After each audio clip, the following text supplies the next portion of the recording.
네, 안녕하세요. 이번 시간에는 서머다이내믹스 세 번째 시간으로 순물질의 성질에 대해서 살펴보도록 하겠습니다. 우리가 순물질이라고 하면 케미컬 컴포지션이 균일하게 유지되는 물질을 말하죠.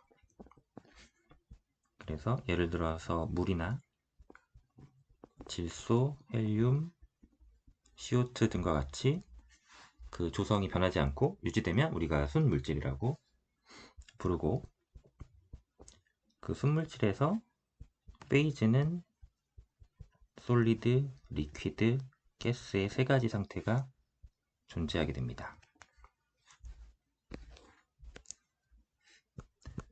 그러면 이 페이즈 간에는 이제 서로 변환이 가능한데, 어떠한 프로세스를 통해서 이 순물질에서 페이즈 변화가 일어나고, 그리고 그 페이즈 체인지 과정에서 열이 밖으로 나오거나 주변의 열을 흡수하게 되는데, 이제 연력학에서는 그 특성을 이용을 해서 이제 여러 가지 유용한 설비들을 만들게 되죠.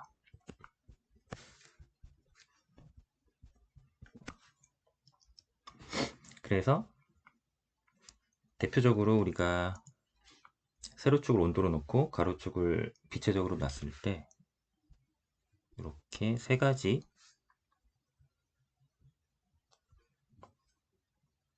과정을 따라가게 되고, 우리가 보통 여기서 온도가 일정한 부분이 페이즈 변화가 일어나는 세츄레이션 된 부분이라고 보면, 이제 요만큼은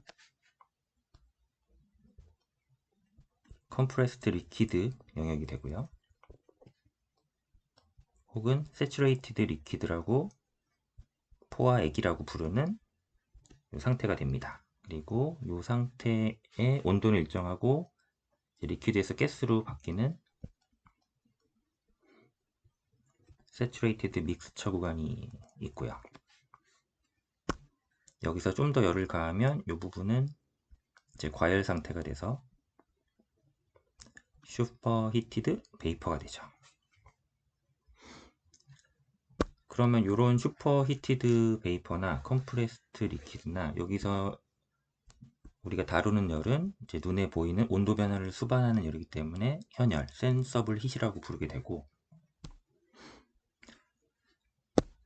여기 세츄레이트 믹스처 구간에서는 우리가 레이텐트 히트라 그래서 잠열을 이용하게 되는데, 실제적으로 열전달에서 이제 연력학에서 쓰는 대부분의 일은 이 잠열에서 발생을 합니다.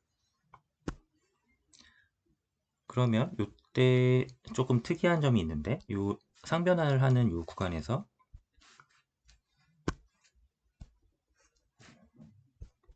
이 세츄레이션 압력하고 세츄레이션 온도가 1대1 대응 관계를 가지게 되거든요.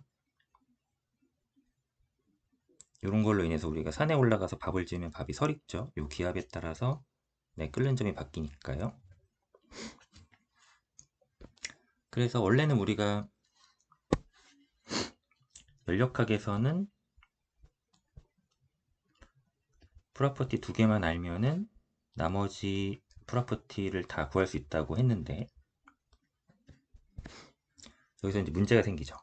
이 세츄레이션 구간에 들어오면은 P 세츄레이션하고 T 세츄레이션이 디펜던트하게 얽히기 때문에 저 두 개의 프로퍼티를 P 세츄레이션하고 T 세츄레이션을 동시에 이렇게 잡으면 안 됩니다. 왜냐하면 정보량이 인자가 두 개지만 정보량은 하나거든요. 그래서 뭐 예를 들면은 P 세츄레이션이랑 다른 걸 하나 잡아야 되죠. 뭐 뒤에 나올 건도라든가 이렇게 페어를 묶어서, 아니면은 T 세츄레이션하고 뭐 내가 엔탈피를 알고 있다. 그럼 이렇게 묶어서, 그러니까 P와 T를 동시에 묶지만 않고 이제 다른 걸 두 개를 이용하면 여전히 나머지 프로퍼티를 예측할 수가 있는데, 이 세츄레이션 영역에서는 이 부분을 좀 조심을 해줘야 됩니다.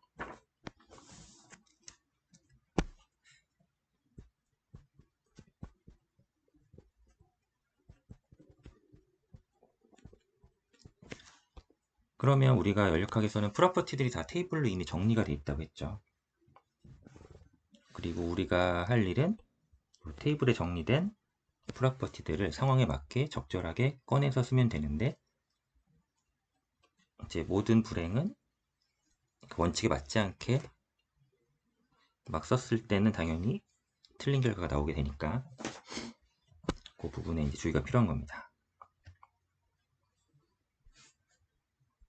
이 빨간 라인은 이제 압력이 일정한 라인이 돼요.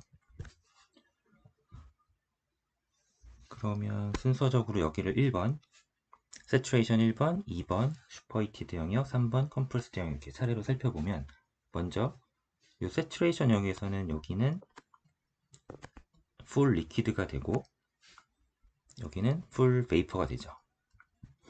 그래서 우리가 이 1번에서 이렇게 쭉 따라가 보면 처음에 100% 리퀴드였다가 100% 베이퍼로 끝나게 되죠.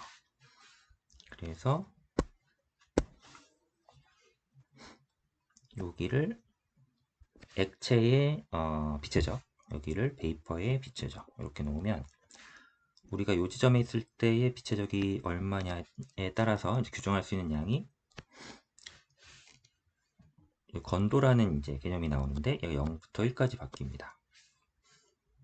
그래서 이 건도라는 게 뭐냐면, 내가 토탈 매스분의 베이퍼의 매스가 되죠. 그래서 내 베이퍼 매스의 이 비율을 따져보면 내가 완전 액에서 완전 베이퍼로 갈 때 건도는 0에서 1까지 이렇게 바뀌게 되고요. 그러면 내가 익스텐시브 프로퍼티로 이 최적을 보면은 액하고 가스가 이렇게 섞여 있는데, 이 부분이 빛의적이니까 이제 이렇게 빛의적으로 표현이 되죠.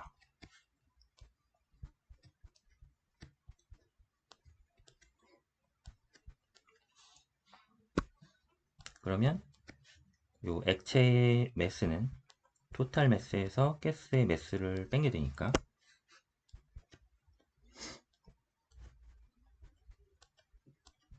VF로 이렇게 묶이고 V집 텀은 이렇게 나오죠. 따라서 저 MT를 소거해주면은 이렇게 되고, VF는 빼고 X로 묶어주면은 이렇게 되는데, 요 VG부터 VF까지가 요 VFG라고도 테이블에 정리가 돼 있어요. 그러면 빛의 적은 이렇게 구할 수가 있게 되는 겁니다. 이걸 어디서 구하냐면 이미 정리되어 있는 테이블에서 값을 읽어서 이제 구할 수가 있게 되죠. 그러면 다른 프로퍼티들, 예를 들어서 내부 에너지도 투페이지 구간에서는 이런 식으로, 엔탈피를 구한다고 해도 이런 식으로 다 똑같이 구하게 되니까, 모든 인자 일반적인 y에 대해서 전부 다 투페이지에서는 건도만 알면은 이렇게 테이블을 읽어서 값을 구할 수가 있는 거죠, 얼마든지. 네, 그래서 투페이지에서는 이 건도를 아는 게 좀 핵심적인 내용이 되고요. 다음 두 번째로는, 그래서 이게 투페이즈 1번 영역에서 살펴봤고요. 두 번째는 슈퍼히티드 베이퍼 영역, 이 2번 영역을 보겠습니다. 그러면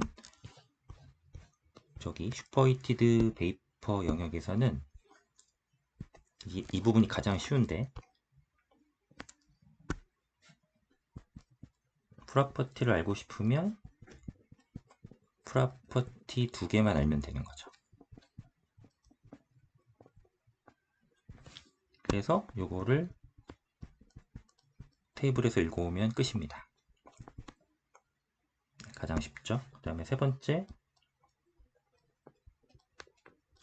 컴프레스드 리퀴드. 얘도 원리상은 이쪽인데, 얘도 두 개만 알면 끝나는 거는 매한가지인데,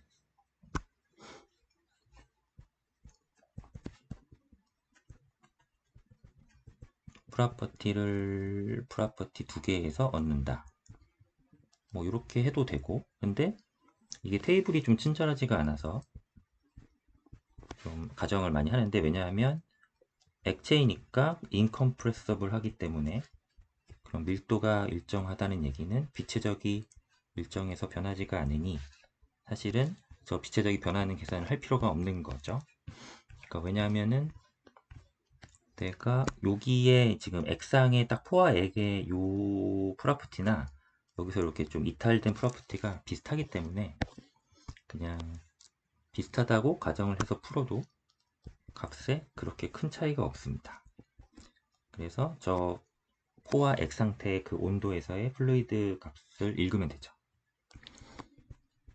그래서 예를 들어서 내부 에너지도 그냥 저 포와 액상의 지점의 값을 읽는다. 그럼 엔탈피는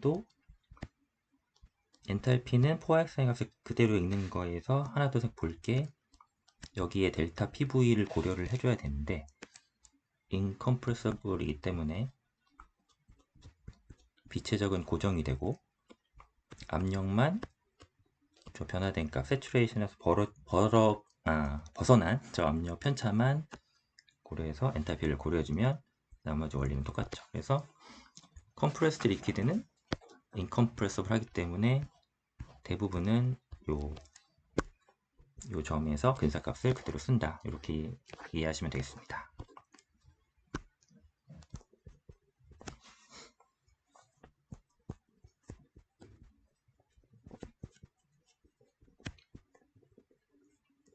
그 다음으로 아이디얼 가스 이퀘이션으로 한번 넘어가 보면, 네, 우리가 고등학교 때 배웠던 PV는 RT, 이거를 이제 받아들여 보면 이때 R은 상대적인 기체상수고 요 유니버셜한 기체상수를 분자량으로 나눈 게 되죠. 그래서 이 부분이 컨스턴트고요. 분자량으로 나누니까 물질마다 다른 값이 됩니다. 그러면 요 식을 이제 다양하게 바꿔볼 수가 있는데, 저 빛의 적은 최적을 매수로 나눈 거니까 이렇게 되니까 PV는 MRT 이렇게 식을 써도 되고요. 그 다음에 M이라고 하는 것은 분자량에다가 몰수 이렇게 되니까 이거를 이용을 하면 PV는 MNRT 이렇게 되고, 몰수를 밖으로 빼주면 이렇게 되겠죠. PV는 NRT. 그래서 제가 뭐 고등학교 때는 PV는 NRT 연고 이래가지고 이렇게 외웠는데, 그때의 R 값은 유니버셜 기체상수 값이 돼서 고정값이고 이제 이렇게 되는 거죠. 그러니까 고정된 기체상수 상수값을 쓰려면 PV는 NRT 이 공식을 쓰면 되는 겁니다. 그 다음에 세 번째가 이렇게 쓸 수도 있는데, 이 녀석은 몰라 스페시픽 볼륨이 되고요. 주로 화학을 할 때 요 몰 단위로 많이 쓰니까, 그러면은 이렇게 최적이 되고 PV는 NRT를 썼을 때 PV 반은 RT 이렇게 되는 거죠. 그래서 상황에 따라서 다양한 공식을 이제 쓰시면 되고, 하지만 우리가 주로 사용할 공식은 T분의 PV가 일정하더라, 이 공식을 대부분 쓰면 크게 문제는 없죠.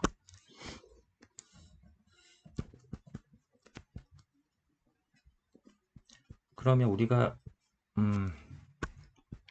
기체들을 이제 이상기체로 가정하고 쓸 수가 있는지 한번 체크를 해봐야 되는데, 컴프레서빌리티 팩터라는 거를 하나 그려보는 거죠. 그래서 여기는 PR이라고 해서 크리티컬 프레셔의 상대적인 값으로 X축에 놓고, Y축은 PV 오버 RT 해가지고 요 값이 이제 1이 되는지, 요 값이 1이 되는지를 이제 체크하는 겁니다. 그래서 그려봤더니 여기가 이제 이렇게 이렇게 나오더라는 거죠. 이렇게. 그러면 여기가 이렇게 올라갈수록 온도는 또 TR로 해가지고 크리티컬 온도분의 온도 해가지고 요 온도가 이제 올라가는 방향이 저 방향이 되고, 그러면 우리가 요 정도 왼쪽 영역을 보면 압력은 작고 온도는 높고 이제 이런 경향이 있을수록 요 라인에 이제 근접하게 되죠. 그래서 이렇게 될수록 우리가 아이디얼 가스로 취급을 할 수가 있는 겁니다. 그러니까 결국에 내가 압력도 자유롭게 풀어주고 온도도 막 올려놓으면 입자들이 이제 자유롭게 서로 간섭받지 않고 운동을 하기 때문에 이 상태가 이제 아이디얼 가스가 되는 거고, 그 상태에서 우리가 PV는 RT 이런 공식들을 이용해서 이제 문제를 풀 수가 있는 거죠. 네. 그래서 우리가 뭐 모든 문제를 다 풀 수 있을 것 같지만 사실은 이러한 잘 어떤 이 가정을 해서 이렇게 정제된 요 부분만 연력학으로 푸는 거고, 이걸 못 푼다 그래서 이게 의미 없는 게 아니라 나중에 가면 이게 어떻게 되냐면 이론적으로 다 풀어놓고 이게 현실적으로 부딪히는 손실들이나 이런 것들은 다 효율로 때려버리거든요. 그러니까 내가 효율 80% 하면 그냥 20%가 날아가는 겁니다. 그런 식으로 계산이 되기 때문에 그런 건 전혀 개의치 않고요. 연력학에서는 항상 어떤 이상적인 상황을 만들어 놓고 거기서 이제 문제를 풀어가게 됩니다. 네, 그럼 오늘도 좀 연력학의 본격적인 얘기라기보다는 좀 기본적인 알아야 될 그런 용어들, 그런 부분들을 살펴봤고요. 네, 오늘 여기까지 하고 다음 주에 또 이어나가 보도록 하겠습니다. 네, 감사합니다.